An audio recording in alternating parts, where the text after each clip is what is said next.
An application by Karpowership to dock one of its vessels in Saldanha Bay has been suspended by the Environmental Affairs Department because of a complaint related to non-compliance by the group.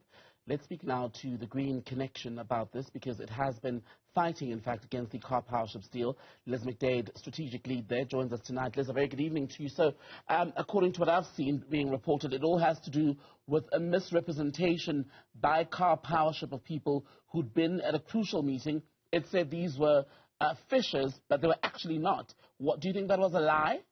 Deliberately so?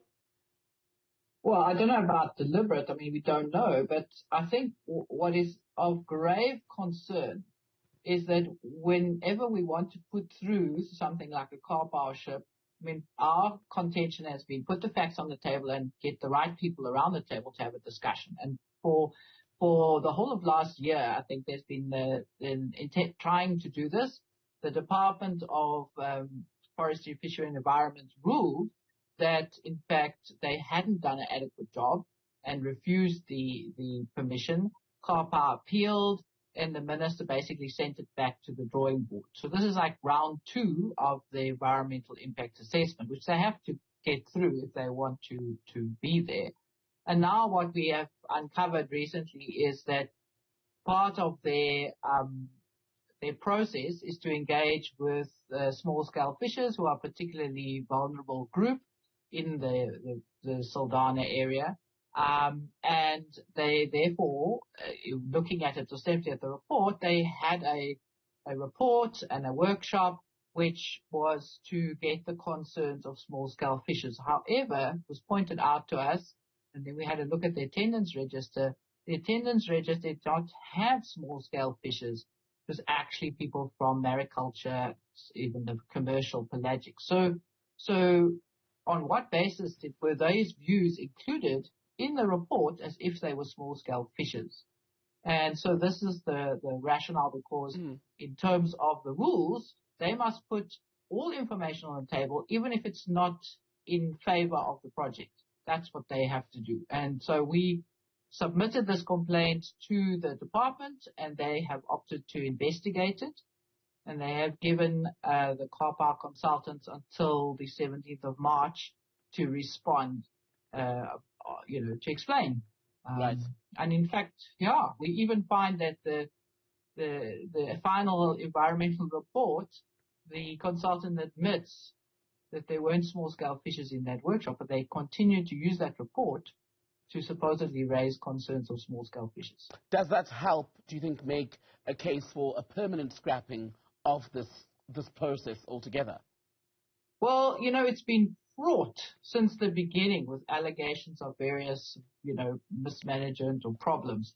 And if we had not gone this route, we would have already been having power into our grid from other sources. So over nearly 2 years now, we haven't actually been able to solve this thing. And it sort of, to me, it feels like it was maybe just bad decision in the beginning, and it seems to be getting worse and worse.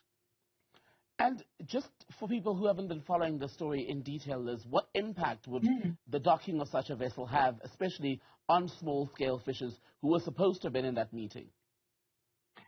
So part of the issues that were raised before was you've got a ship which is going for, most of the day or 3/4 of the day. It's generating and it's spilling out hot water, and it's making a noise.